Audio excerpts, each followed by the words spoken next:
Okay, DJ Kofi, UK's finest. Should I put it as the UK's finest or world's finest? DJ Kofi. Look, We man, have, that's for other people to say. I'm not going to say. yeah, 1995 DMC champion, taking over the whole of the UK, taking over the whole world. I mean, your skills on the turntable, man, it's incredible. And I could just remember, I mean, seeing you for the first time, man, on how you used to just take control over the 1210s, man. And yeah, man. I mean, when did you start DJing? Wow. Okay. If I'm going to be totally honest, it started after a TV show. I remember watching this documentary called Hip Hop History. I think it was in like 84. 84. 84, right? So Okay. literally watching this documentary, and this is the first time you can hear like people scratching, whatever it is. At that time, you didn't really get to see anything. And it was on this BBC Two, this documentary program called Arena. So that basically the documentation of hip hop up until that point. And I watched these kids scratching on it. I was like, wow. Man. So as the credits were rolling, I started. I was like, Okay. right, on my dad's hi-fi. Yeah, trying it. Trying it. Was it a belt drive? No, actually, he had the Direct drive. Technics stack. Okay. One of those things, and it was a direct drive. Okay. What's the name? So luckily, and it had the little pitch thing as well, which Okay. is kind of interesting. I mean, we Wow. only had one deck, but when I think back now, Yeah, I get yeah, it. yeah, I think yeah, it had a yeah. little pitch on there as well. So it was Wow. a direct drive deck, but I didn't know what I was doing. It had the rubber on. I didn't have any slip Yeah, pads. yeah. So I mean, the rotation, you have to be real careful. Yeah. Wow. DJ Kofi, man, it's like, trust me, legendary, man. You've done it all, man. All those big clubs in the UK, you've taken over. I mean, how was it? I mean, you started off, as you said, like seeing somebody do it from television from '84, Right. and you came up onto the scene, and you decided that this is what. So when did you actually start taking it professional? Okay, so here's the thing. There was no plan, right? Just organic. Had a fascination with music, and my dad used to play me all these, tracks when they come out, Rapper's Delight or whatever. You know what I mean? He used to collect records, and so having a father bringing records home all the time, and I mean, before I watched this documentary, so the collection is what my dad's bringing, Of course. and then I started trying to scratch after this, like I said, this TV program, and it was this natural progression of, okay, let me record it on a cassette and scratch in the beginning of a track, press pause at a particular point, change the record, because obviously I didn't have two turntables, and then maybe scratch it in or drop it in. You see what I'm saying? So I started doing these like pause kind of tapes like that, and I had these like African cousins, so other Ghanaians in the community who were like older than me, who were like, this guy's pretty good, like with what he's doing with the cassette. So a friend of mine, his mum, basically, he convinced his mum he wanted to become a rapper. He's Ghanaian, so I don't know I have no idea how he convinced his mum. You know how Ghanaian parents are. But he convinced his mum that he wanted to be a rapper, and I was going to be the DJ, and his brother was also going to rap with him. So his mum bought a PA system, 2 Technics decks, a mixer, and all that, and then I became the DJ because of these tapes, right? So that's literally. So I used to go after school to his house, and he's older than me about 5 years. So he was like, okay, we're going to be called the Akan, and everyone's going to have an African name, right? So he was MC Kwame. No, he was MC Yao. His brother was MC Kwame. DJ Kofi. That's how that all began. And that's in the 80s, right? I mean, the group never really took off. We did one show supporting MC Juke at the time, and then one of MC Kwame ended up going to Ghana to school, and then Yao became like a mentor and doing these community things, and he used to get me to teach people to DJ as I was learning. As you were learning, yeah, wow. man, That so was he get me something nice. Yeah. So So that's it. It's like I had a mentor who couldn't. He wasn't a DJ, but he bought all these DMC tapes and whatever. And was like, this is what you need to learn, and buying records. And I used to be into athletics at that time, so the track was near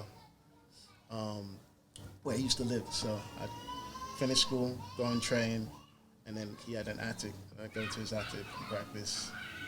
That was it. That used to be my daily routine. Wow. So what made you want to take part in the DMC? Because I've realized you took part in the DMC 1991. Yeah. Okay. So, well, when I got the turntables, or my friend bought the turntables, he had bought all these DMC tapes. So I was just studying all of that. Arts. And he was older, so he used to go to these events and the finals, and he was like, yeah, you need to do that. So I was like, okay, just follow instruction. Okay.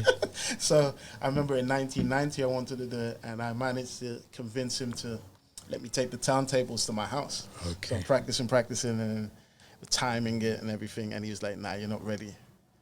And he was right. You know what I mean? So I was like, okay, we're going to do it the next year.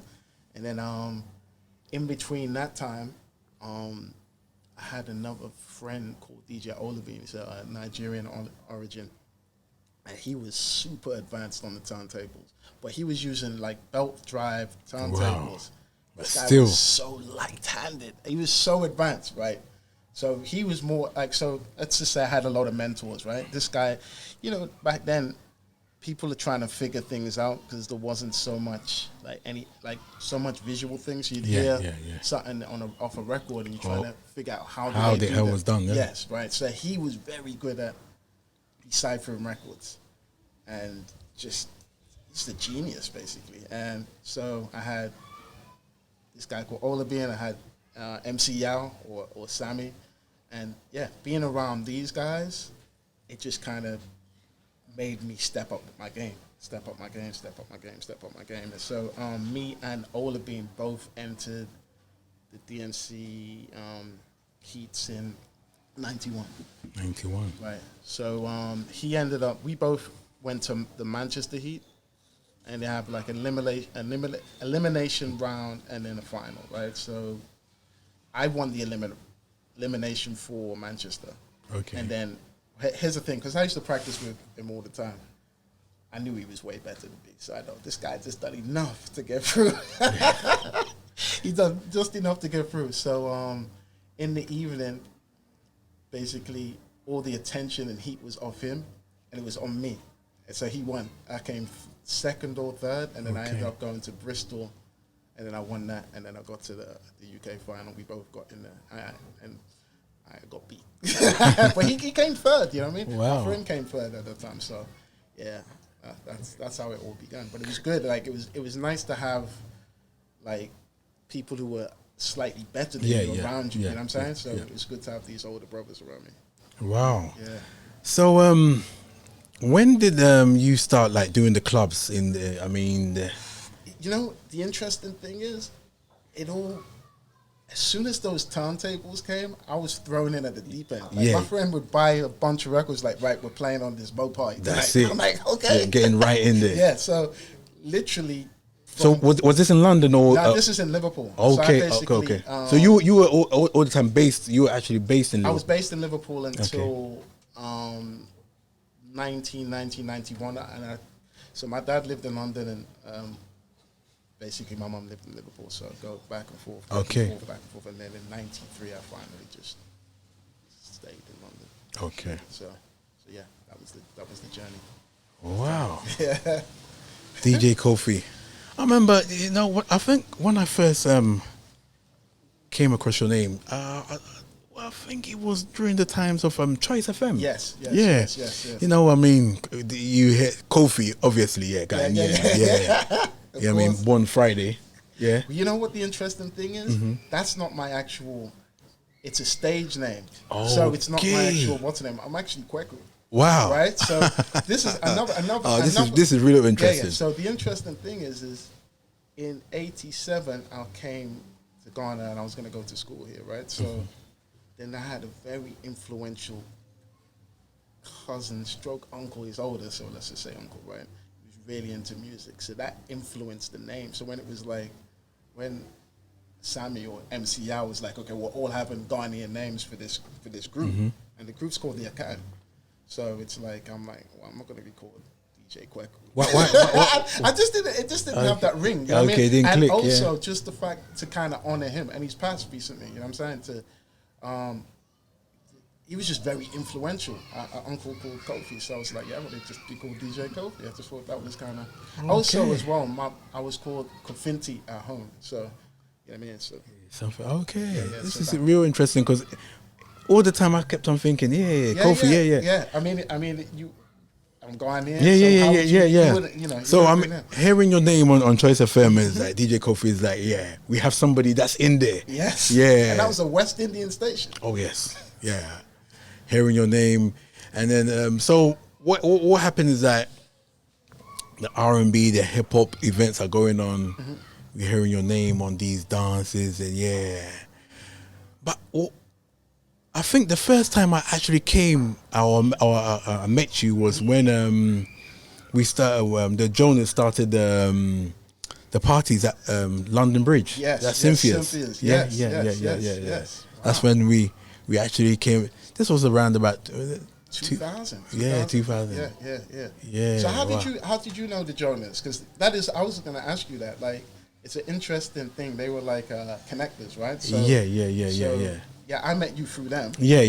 And I think we were doing this like promotional mix CD stroke flyer thing. Yeah, next level. Yeah, next level. There you go. Yeah. So, next level. So, yeah.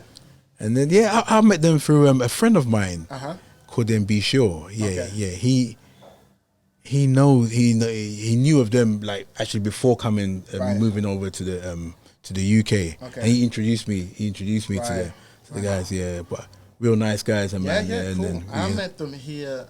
You actually met them in Ghana? Yeah. I met them in. Oh man, the story is so random, right? So there's a guy called Darlington, and he's like. Darlington, the producer, the one who basically, I think he used to manage Reggie and Bolly. Yeah. So this is producer, so random, right? Yeah. So he was working at security at my university at the time. Right? Okay. What university you go? University of Westminster. Okay. So just random one, you see a Ghanaian, hey, what's up? And then it was 98, and I was like, I'm going to Ghana this year. And he was like, let me connect you with some people. It's just so random. It's like, let me connect you with some people. So he connected me with this guy called GI, who done an event at His Majesty's Forecourt. His Majesty is owned by Jonas, right? Yeah. And then, so then I met all of them, like, on one side it was like...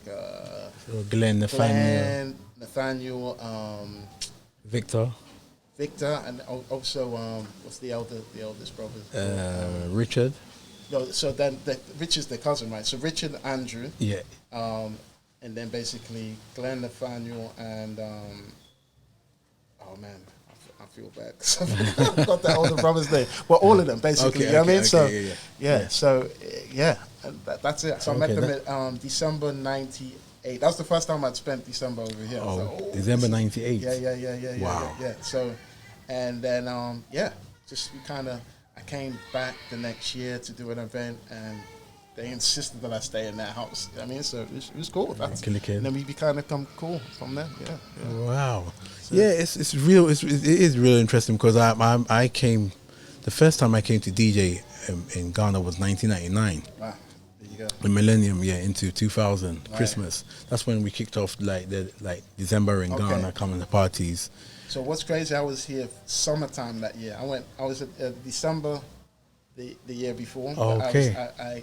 I was here summer, and me and this guy called Chozan had a clash with Reggie Rockstone and DJ Rab in the summertime. It was crazy. Yeah. So wow. So we didn't come again in December. In December, yeah. So that's how we kicked off. Remember, we kind of started off the parties at Cynthia's. Yes. So the next level. Yes.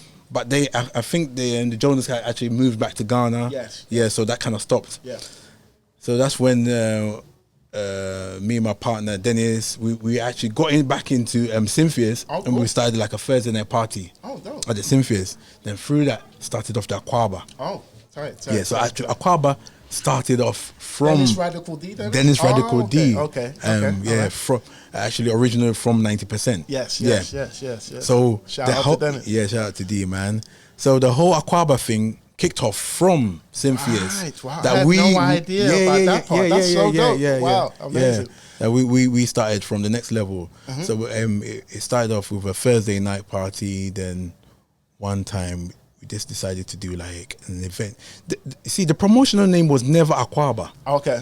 That was the name for the event. Okay. Aquaba. Right. Yeah, it was like it was the first time trying to do something, because previously it was always the Miss Ghana, or the Ghana Independence, or something to do. But this was just like a Ghanaian name, just to just bring Ghanaians together. Amazing. And then the first event that took off at Synthias, I think this was about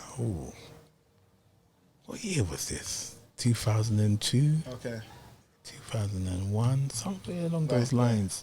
You know, I just remember this guy had a crazy following. That's what I remember from the first time we used to do stuff, man. I remember the queue was around the corner, mainly for him. It was mad. It's mad.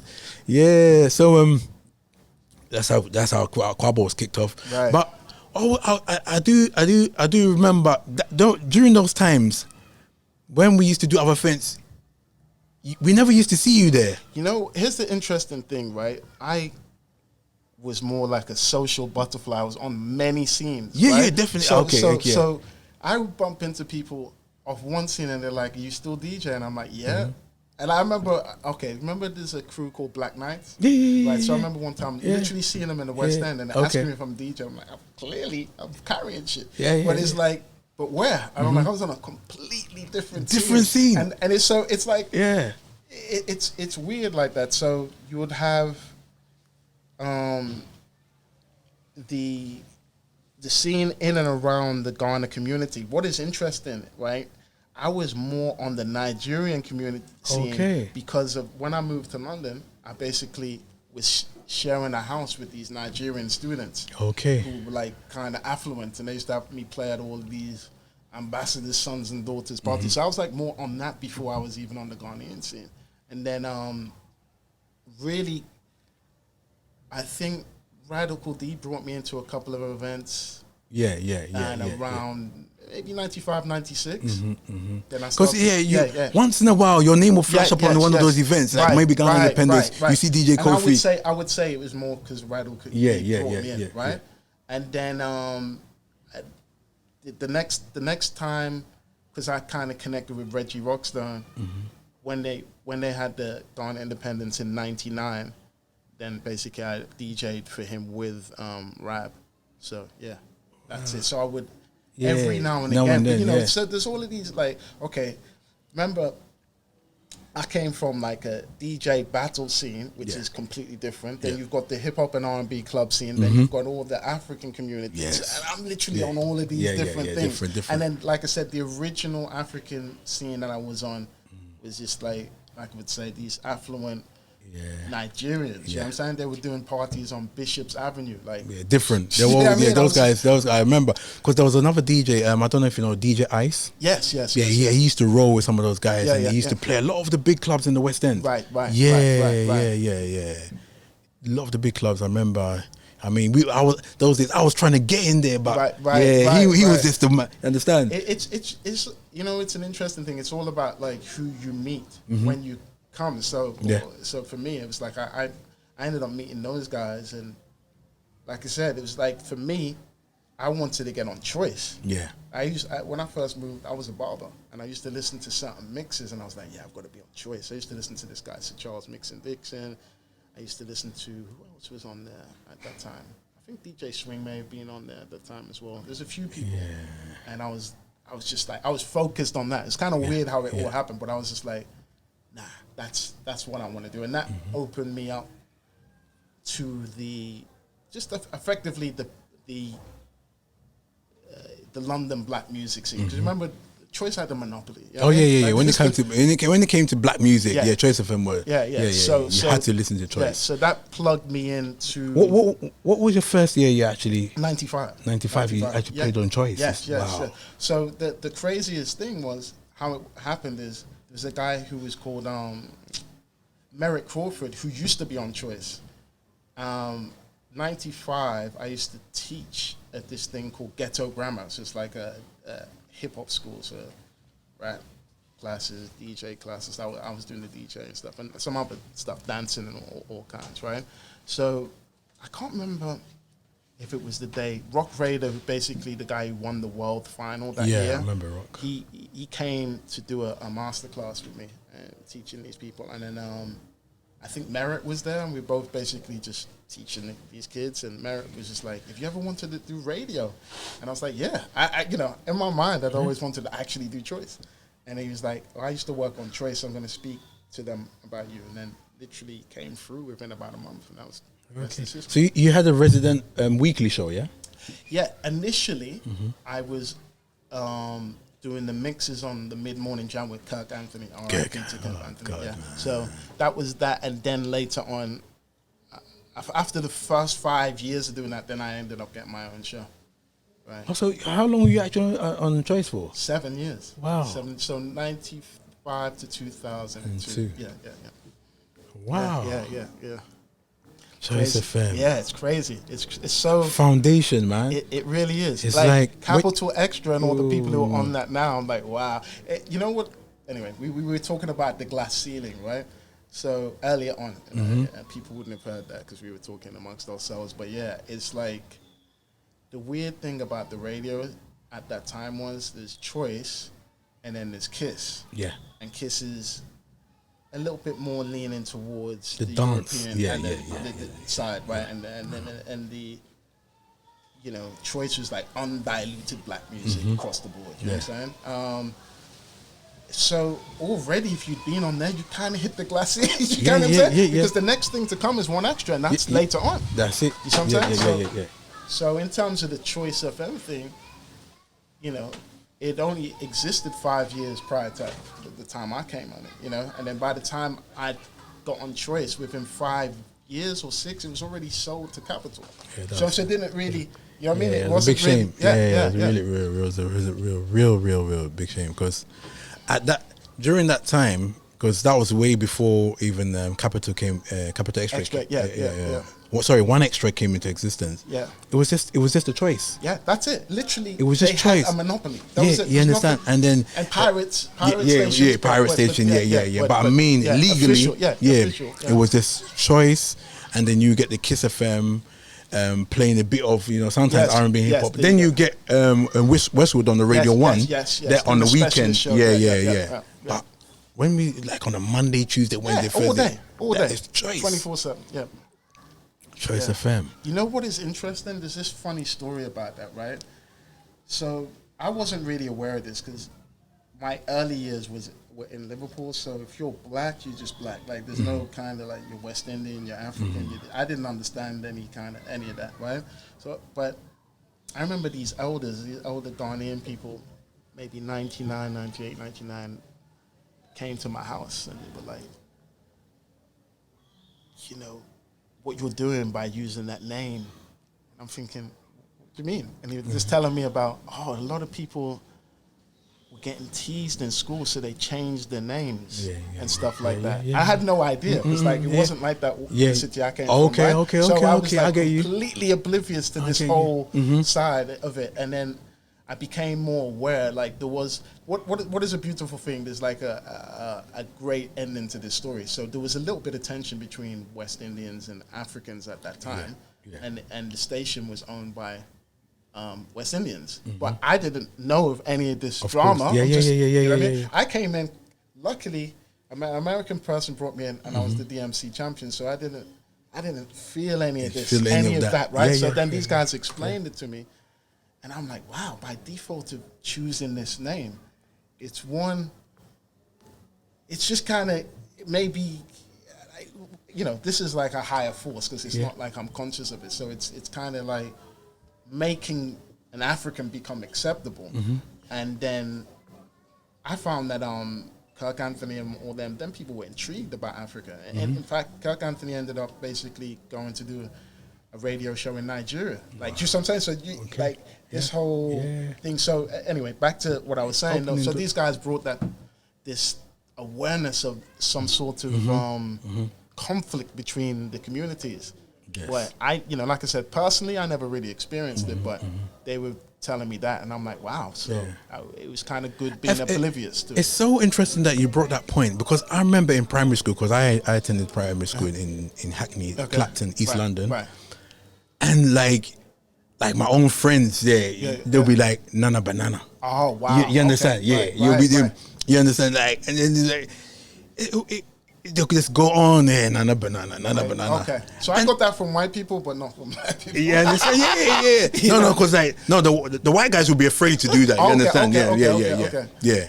The white, they will. Maybe you have one or two that like kind of rolled with you that but most of the time it was like your own, maybe West Indian friends. Yeah. So unfortunately for me, I was in a predominantly white school, so there's like one black person in each year, so they can do what the hell they like. Okay. Do you know what? It wasn't until, because I actually came to Ghana for the first time in 89. 89, okay. 89 was the first time, because I actually moved over to Ghana for my secondary school education. Right. So that was the first time I actually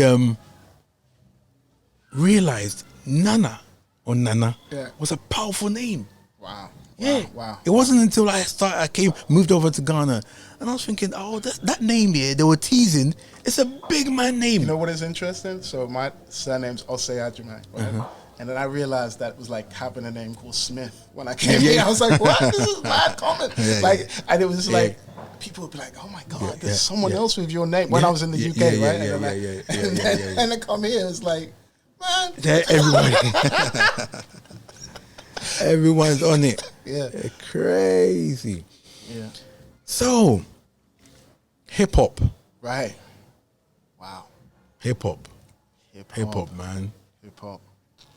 I owe a lot to hip hop, man. Yeah, man. What apart from the turntables and all, man. I mean, why hip hop? I don't know why that. You know what the interesting thing is? When I think back as a child, I can remember Fela. I can remember like a lot of African music, a lot of reggae, a lot of ska, a lot of soul, and but maybe it's just the fact that the imagery, kids, you know what I'm saying? Like I felt I could relate to, you know what I'm saying? So I feel that maybe, cause I don't know how I was thinking when I was a child, but I know me starting to scratch is watching kids scratch. You get what I'm saying? So like I feel that it was more influential when you see people like your age group who look like you do things, So that's it. There was no real thought about it. It's just like this music's coming. I wanna do the breakdancing. I wanna do this. I wanna do that, and that's it, And then my parents were like, "Oh, it's a fad. It's not gonna last." And look at me now. DJ Kofi now, man.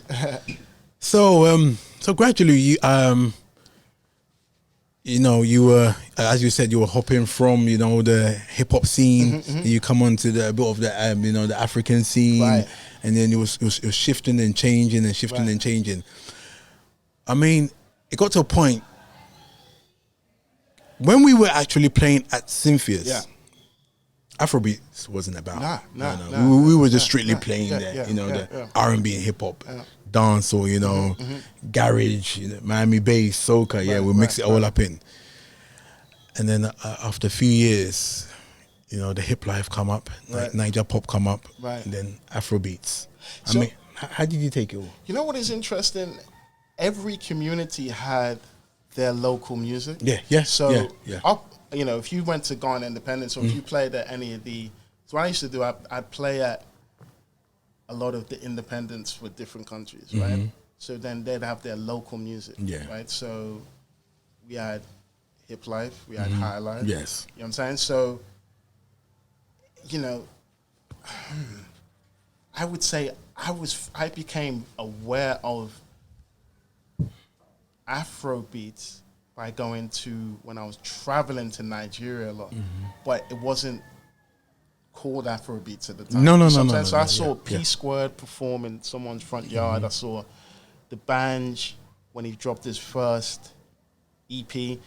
So to me, it's like, okay, I'm still looking at it like, oh, this is the Nigerian local music. Yeah, like, yeah. When I went to Ghana, Get Reggie and that's their. This is Ghana's local music. That's so right. I still was looking at it in that manner. Yes, you know what I mean? yeah, And yeah. then you'd find particular tracks that you could work in your set, even though it play hip hop and R&B. This is popular, So, for instance, I used to play Reggie stuff on Choice. Yeah. I remember. Sometimes, so during those times, Reggie Rockstone was one of the only man you will hear on Choice FM. Yeah. I mean, an African artist. Yes, during the daytime. Yes, and he'd be, speaking in tree and whatever. And Hardcore.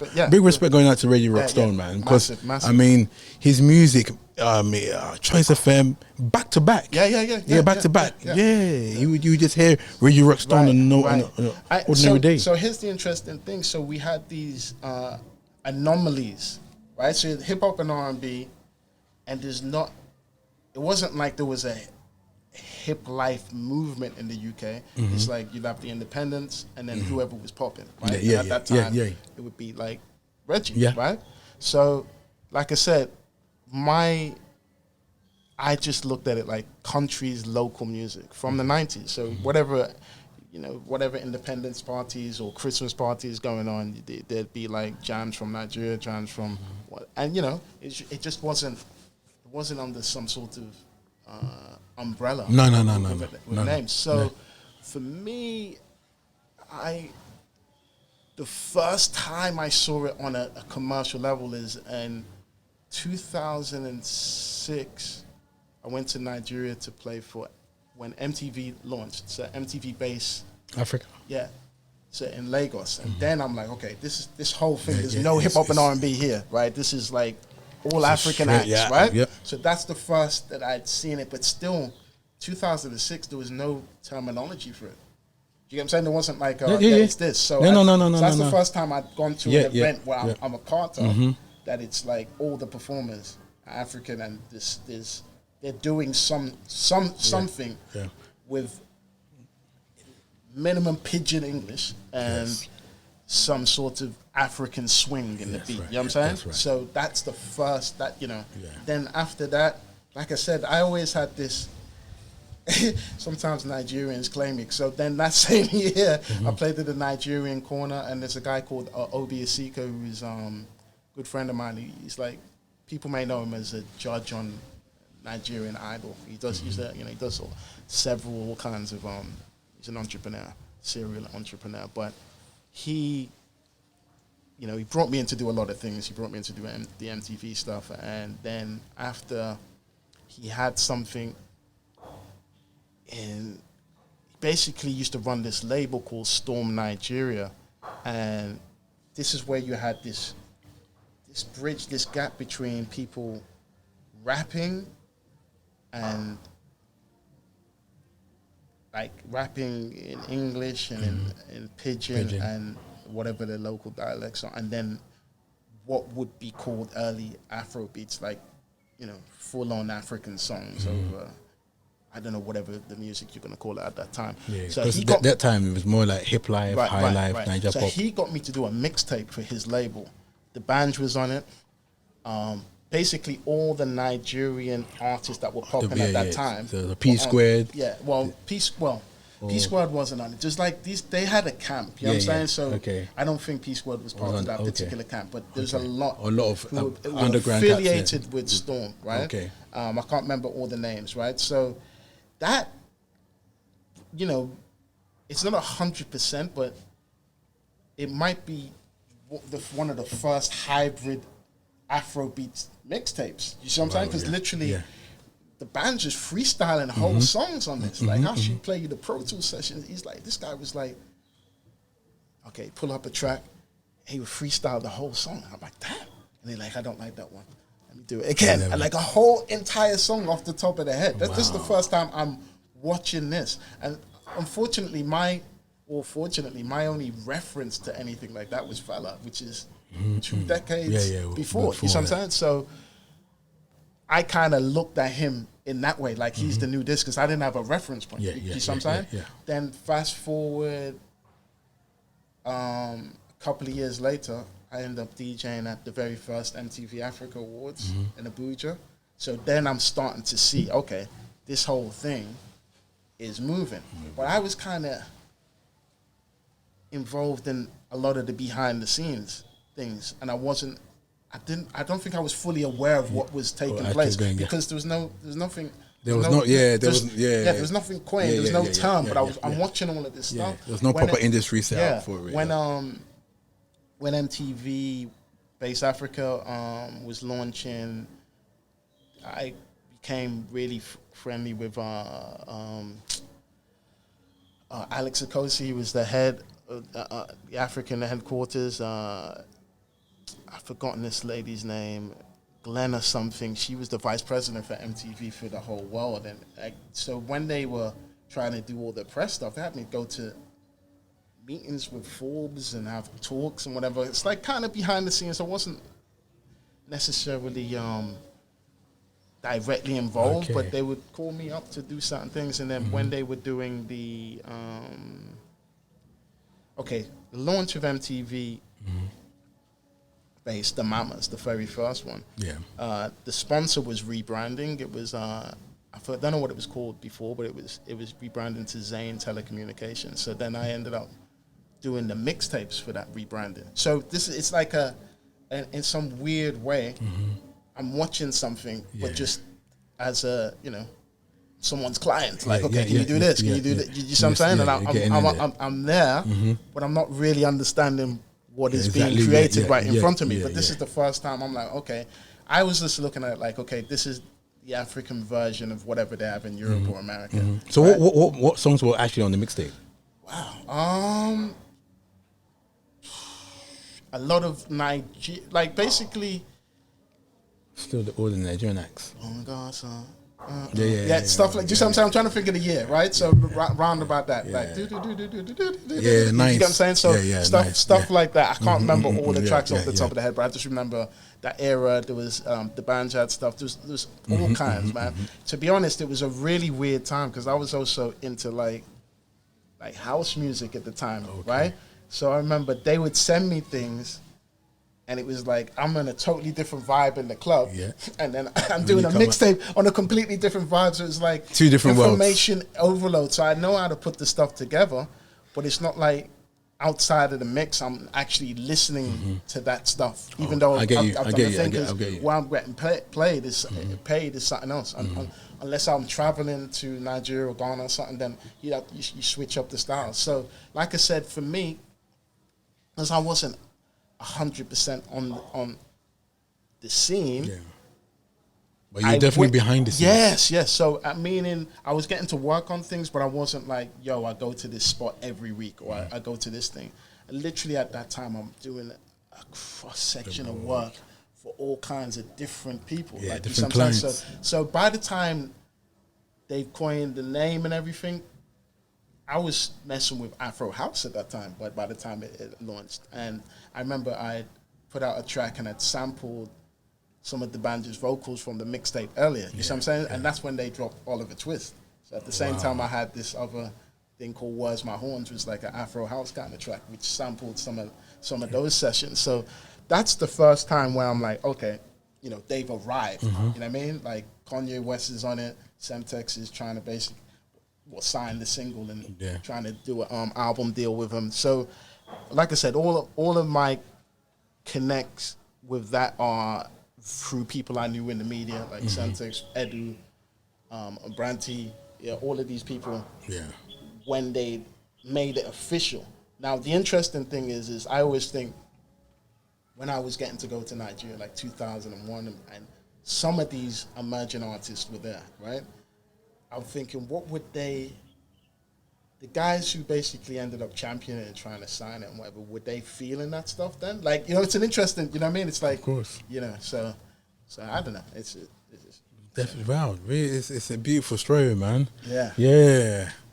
The whole journey. I mean, you're behind the scenes. You're actually part of a movement, Right. yeah, part of a Yeah. movement, but and look where it is now. Yeah, yeah, and it's I mean- like I said, it's a weird thing. So when I saw the documentaries, I was like, I'm a part of this, but Yeah. but I never claimed it. Yeah, Because, yeah. Like here's the other thing, right? So I get a lot of people saying to me, when you left Choice, did you stop DJing? I don't know. It's just I was just doing loads of things Yeah, that you were weren't outside of yeah, that. yeah, You see what I'm saying? So if you're not seen, then it's like you're not doing it. Yeah, I yeah. might be overseas somewhere. True. I might be on a totally different scene, right in the same city that you are, and you don't go to Yeah. that club. So it's an interesting one.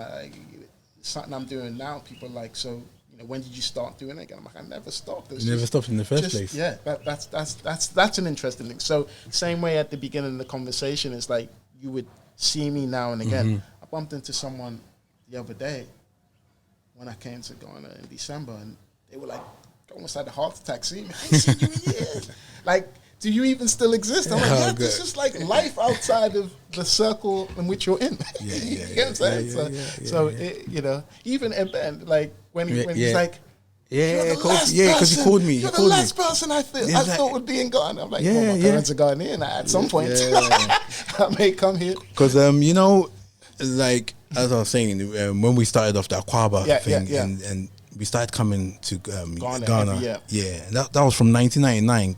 All the way yeah, till now. yeah, Yeah, and yeah, so it was yeah. like every Christmas, Yeah. the whole December in Ghana, and that time it was really on the small scale. You Right, understand? yes. Yeah, and we never got to see you there. You understand? Here's the interesting thing. So I wasn't really getting invited to Ghana like that. You know what I mean? I'll be Okay, honest okay, with you. okay, The okay, people okay. who always embraced me were Nigerians. I'm gonna be perfectly honest. I went there way more. Yeah. I think it's about the same now, but at one point, Always in Nigeria. People would always. I spent many Christmases in Nigeria, Wow. and whatever. Right? I'd get invited to DJ there.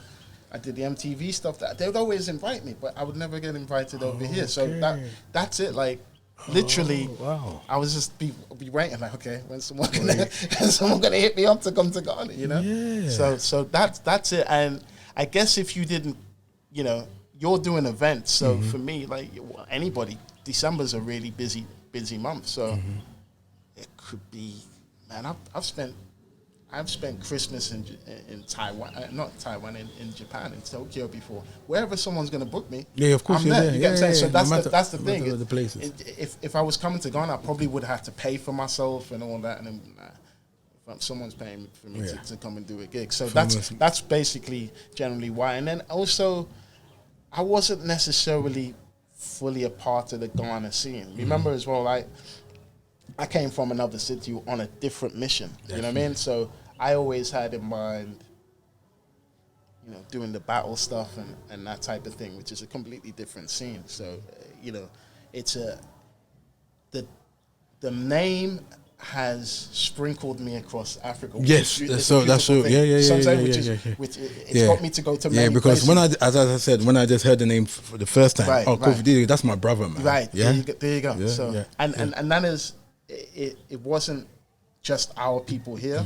It's Nigeria, it's Kenya, it's South Africa, it's Angola. It's like, so people embraced it, and I got to see a lot of other African countries. So a lot of the time, there's times I was spending, I'd go to Nigeria and I'd be like, damn, these guys never booked me, but Nigerian brothers would be paying. So Yeah, man. The Nigerians, they'll be booking you, so you definitely be on it, mate. No matter what. Exactly. So now you've moved to Ghana, or you're kind of like trying it, or Well, would you say I'm you've- committed. Let's see.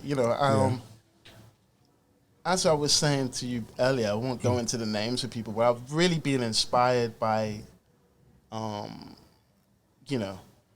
where things are going, the growth in terms of the music industry, and just people that I knew at the diaspora, that I knew in London who made the move and were thriving. I'm like, what?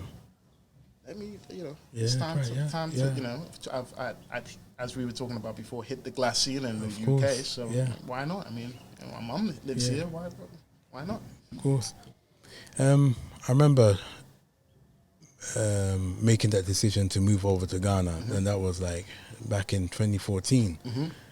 And I always get that question, Why would you move to Ghana? Why? I was going to ask you that, and you asked yourself. Yeah, I always get that question. Why?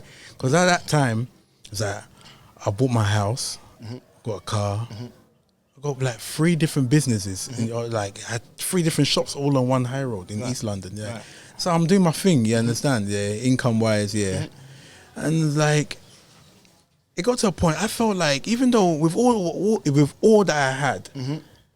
I feel like I've reached, it's capped. You understand? I felt like for a black man in the UK, you understand? It's not that easy. Real talk. You understand? Real. I've got it. And I said, you know, because I bought my first house when I was about 26. Okay. Yeah, and I opened the business when I was 24.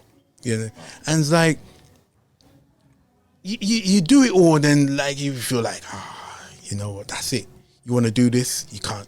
Yeah, I remember I done one of the first Afrobeat shows on Kiss FM. Wow! I tried to pursue it, and like they didn't see the vision. This is the thing. I find, you know,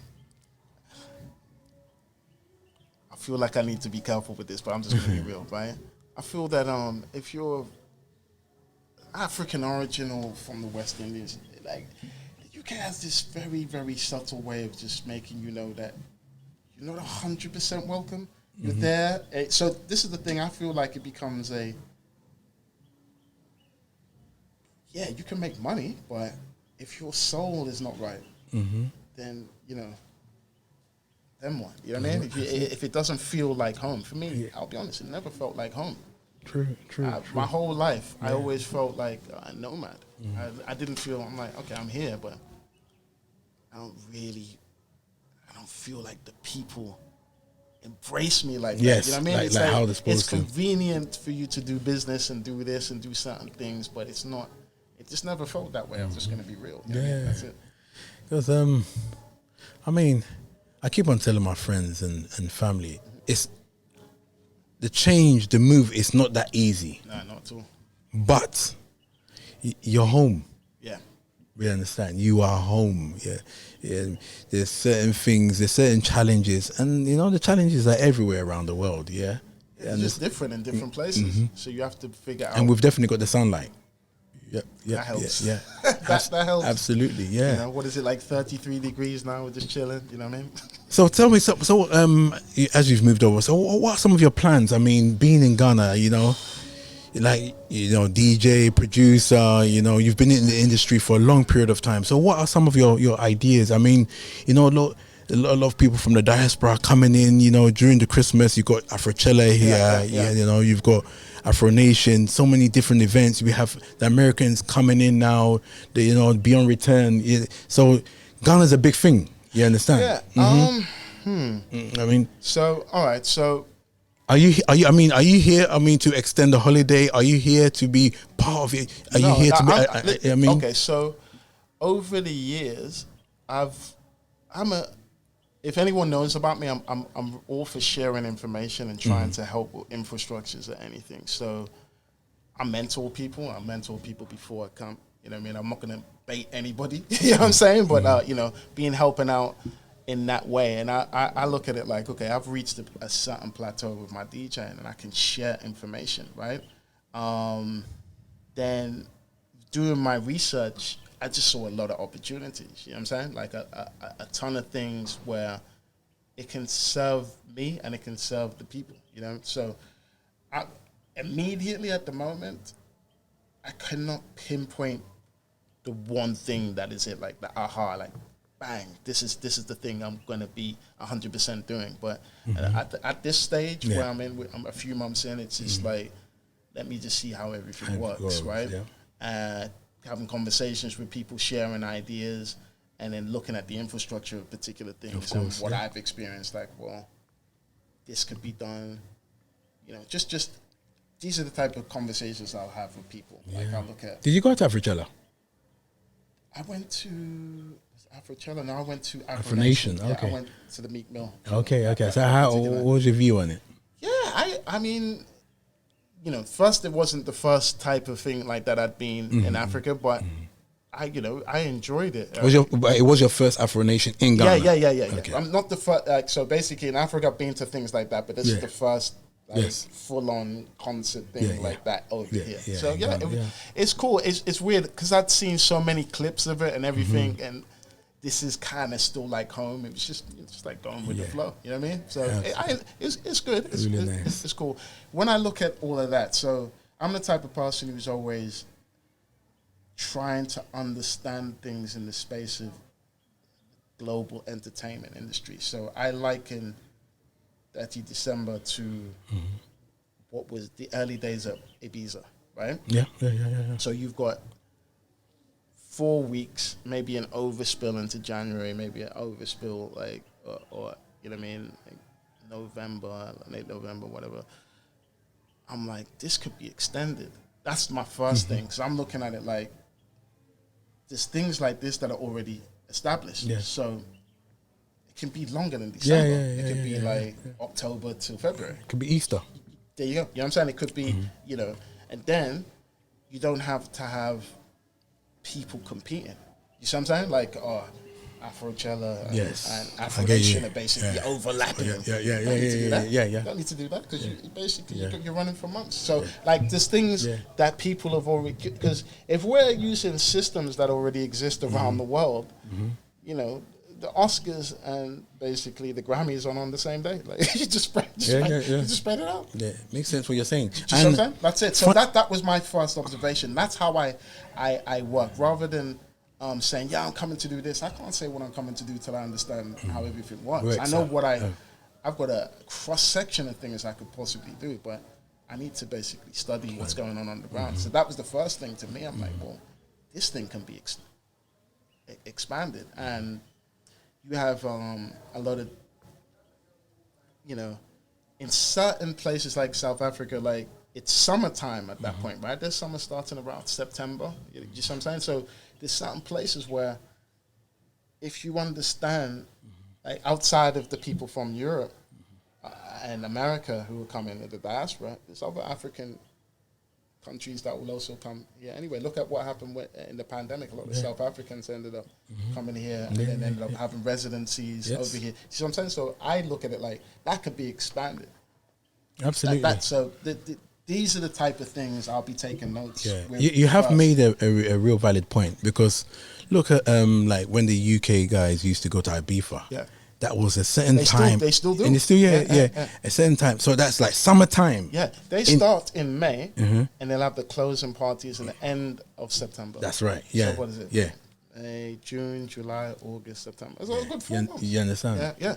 But look, we've got good weather here all year round. That's the thing. You understand? So we don't need to juggle it for a certain period of time. So here's the thing. So you got to aim at different people, right? So, okay, we know that because it's the Xmas vacation period for a lot of, you know, people can get time off in UK, America, and whatever, certain parts of Europe. But then you can also, like I said, neighboring countries, you can extend it. You can easily extend it. But you just got to think beyond outside the crowd that basically can only come in December, because it can easily be extended. And I'm assuming that basically when Ibiza started, it was probably the same. It was probably only a short period. So that's how I look at it. Everything is going to be looking at things that are similar, that are established, and what can you take from it that is positive. A lot of people are even from outside of the country are coming in specifically. Listen, I've got friends who, like African American friends, and as soon as I come in, they were like, "Yo, how can I get a Ghana passport? How can I get that?" Like, there's such an interest. You know what I mean? It's like this is outside of our Ghana community, and you know what I mean. So it's like, wow. Yeah, there's so many people coming in. And so that shows, right? Yes. If people want to come and invest here already, there's, you know, and the marketing for the year return was great, and it's done what it said on the tin, so to speak. Like, people are interested in investing here, so I feel that they can expand on that. Other things, I'll put it out there, like, at the end of the day, you're gonna need people. But I was looking at, you know, we have like the Forum and particular type of venues like that in the UK. Like, what's the touring circuit like in the UK, in Ghana?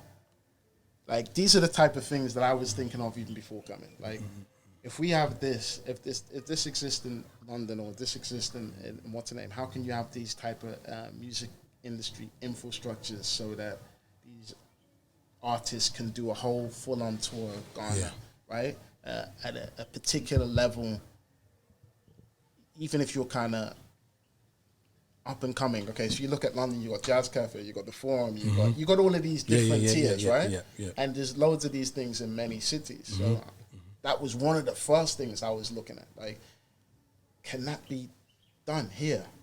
What are the roads like? You know what I'm saying? Because in order to tour, are we going on the road? They'd be flying everywhere.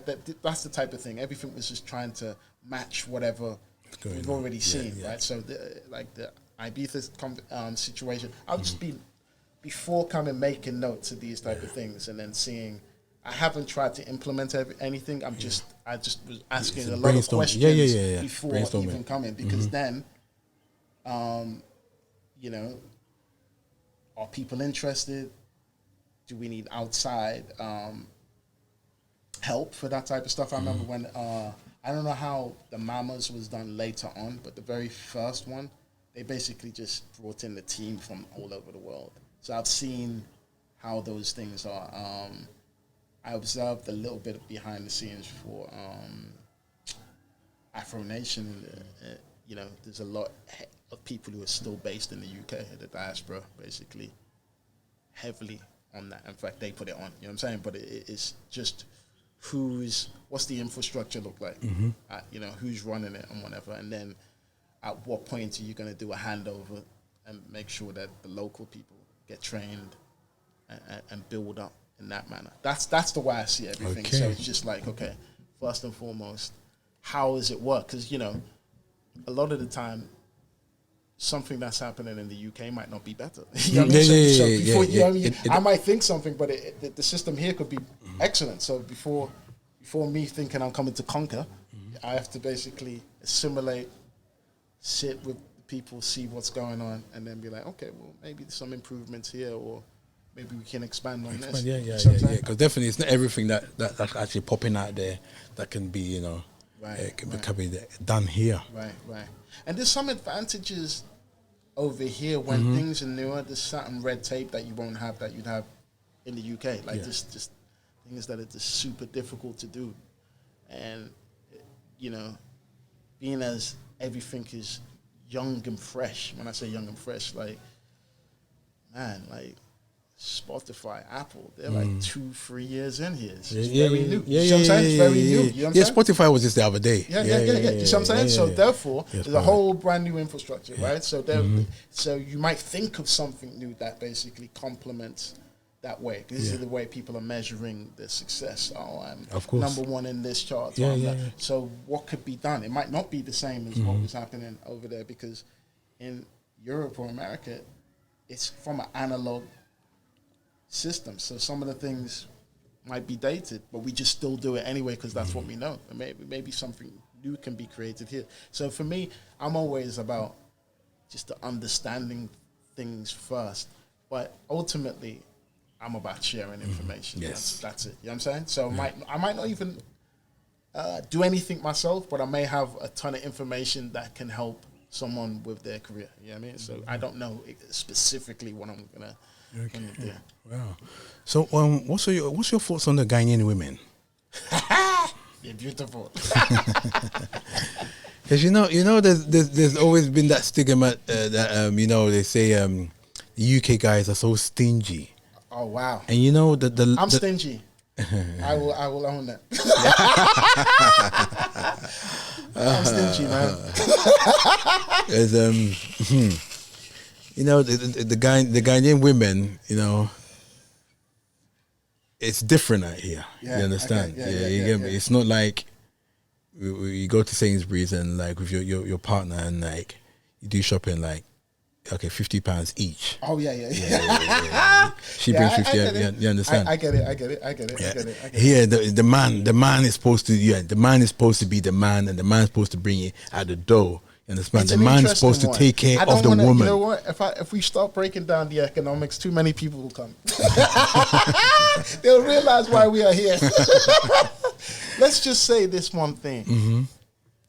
You know, you've lived in the UK. You see, let's not even just say the UK. You've lived in London, right? So, you know, the cost of living is ridiculous, right? So when you come out here, money spreads a little bit more. So you can do certain things you might not.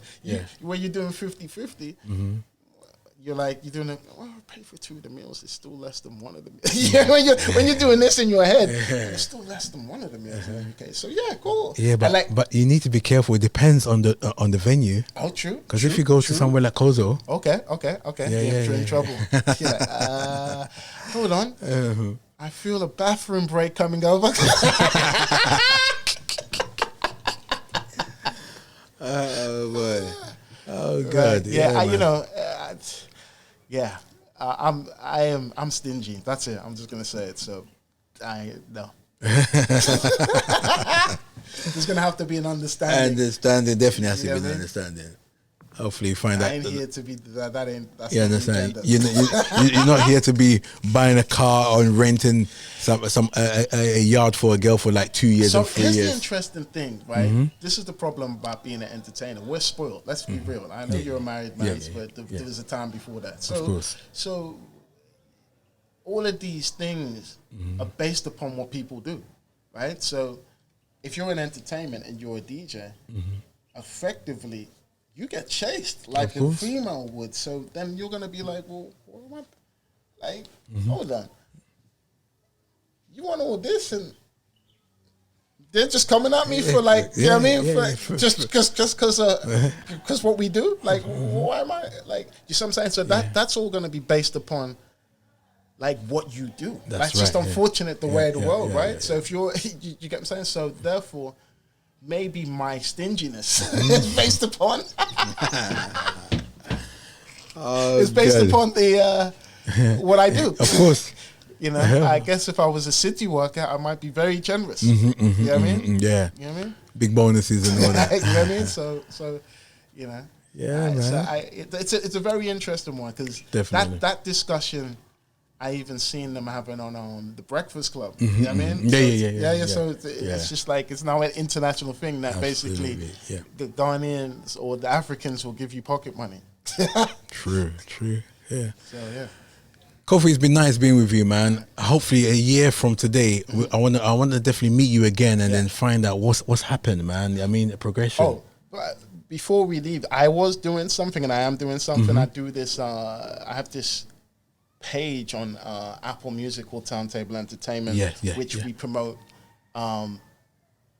Basically, people on the continent in the different styles, whether it be Afrobeat, piano, like all these emerging styles. That I wanted to ask you about that because it's not just strictly Afrobeat. No. It can be hip hop. It can be house, house, anything. Slow jams, whatever. But it'd be like the focus is just people on the continent really doing it. You know what I mean? Of the diaspora. But so that's another one of the reasons that brought me here. Yeah, the platform, creating, be honest. About creation, man. Yeah. We like that, man. We like that. Yeah, man. So definitely we have to meet again. Yes. And see. And I know you're a man. You've got so much plans. I mean, just speaking to you just for the past hour. I mean, you're coming up with bare gems, man. It's like it's real interesting. So I know a year from today, man. That's it. Big things. Inshallah, big things. God willing. Yeah, man. Love, bro. Yes, brother. Thank you for having me. Yeah. Oh, thanks for coming through. Take care.